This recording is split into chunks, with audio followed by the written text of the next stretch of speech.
its formation at the end of the last ice age, 10,000 years ago, the Chippewa has been one of Wisconsin's hardest-working rivers.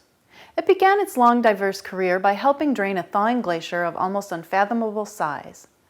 The river must have carried away gazillions of gallons of water as it carved and deposited the land in northwest Wisconsin, much as we see it today.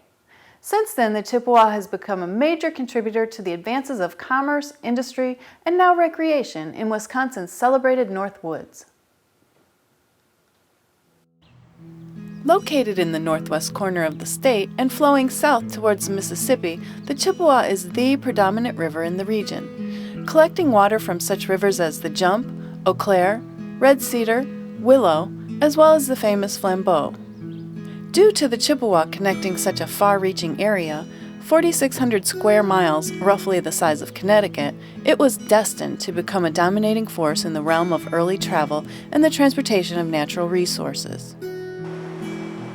Since the second half of the 19th century, during a time of intense logging along its banks, the river has had dams built along its course to control and exploit its flow. Since then, multiple dams have been built to harness and convert the river's power into electricity. Another benefit of these dams are the lakes and flowages they create.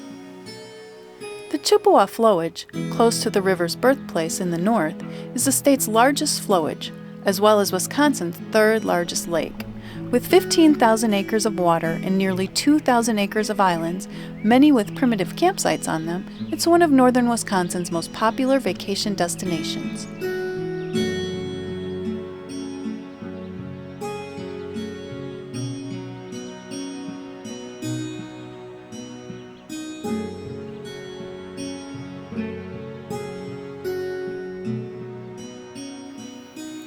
Much further downstream near Chippewa Falls is Lake Wissota. Formed by yet another hydroelectric dam, it provides 6,300 acres of recreational area, including an attractive state park sharing its name.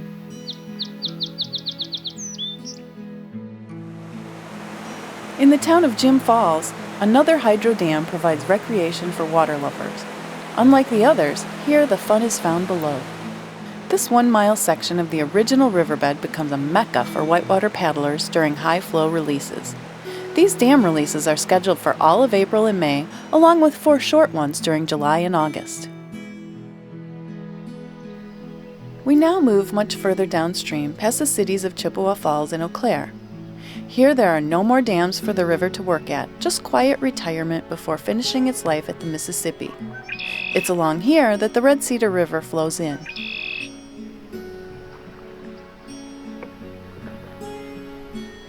Although not on the Chippewa, we thought that a short 6-mile paddle just upstream from its confluence with the Chip is worthy of a mention. What's most appealing to us, besides the attractive countryside, are the above-average quality landings and the ability to do the car shuttle with a bicycle. The Red Cedar Bicycle Trail follows along the east side of the river.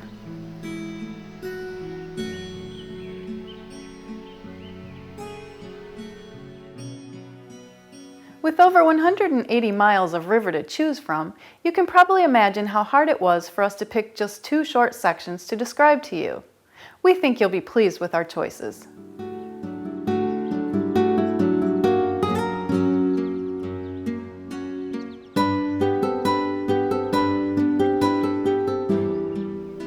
While the West Fork is busy filling up the Chippewa flowage, in the southern portion of the Chequamegon National Forest, the East Fork gets a chance to play around before going to work, joining its brother just above the flowage's dam. The 10 miles beginning at Stock Farm Bridge Landing and ending at County Highway GG is an outstanding section. This is the river at its wildest and most remote. Right after leaving the put-in, the forest closes in around you and gives you the feeling of a more primitive bygone era.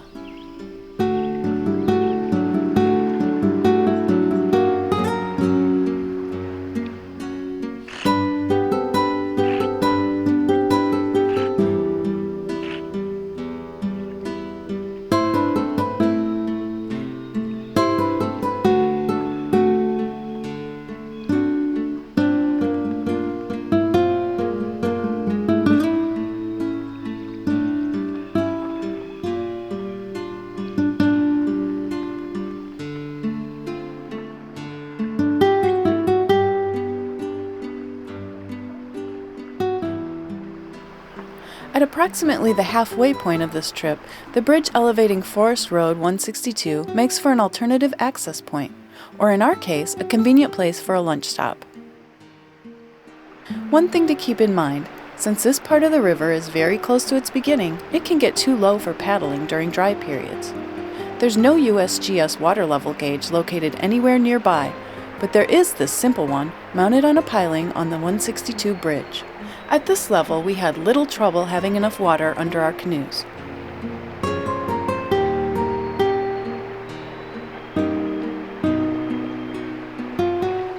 This section flows primarily through public land, with only a few cabins seen from the water.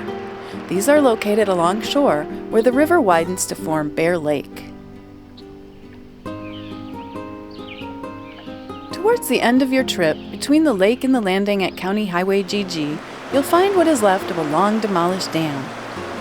During the logging days, these types of dams were built to slow and raise the river's levels, so logs could be gathered and readied for their trip downstream to the sawmills. In the spring, when the river was swollen, the chutes built into the dams were then opened and the logs released. Now all that's left is a natural-looking short rocky drop in the river.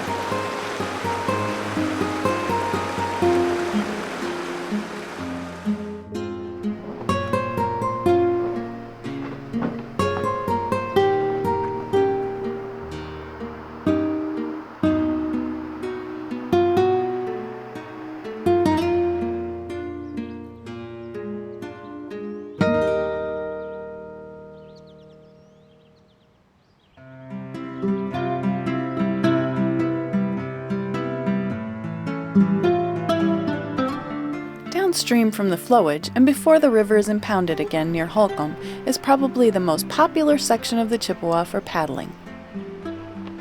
Our favorite section is the 8-mile stretch between Highway D and the DNR boat access 2 miles upstream from the small town of Imalone. Here the river has a 6.5 feet per mile gradient. With this amount of drop in the riverbed, you can expect plenty of harmless yet exciting riffles and a few Class 1 rapids. At normal summer water levels, these have clearly defined chutes that even beginner paddlers will likely have no trouble descending.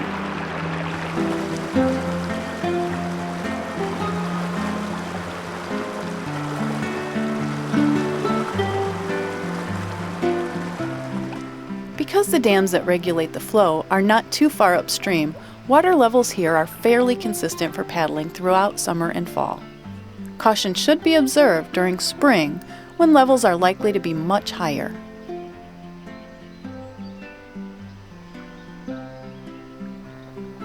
Although most of the river flows through privately owned land, there's still plenty of opportunity to do multi-day camping trips, thanks to the dozens of publicly owned islands that dot the river.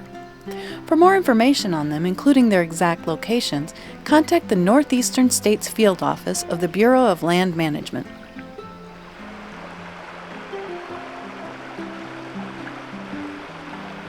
All the access points along this part of the Chippewa are pretty decent and can be found at nearly every bridge that crosses its path.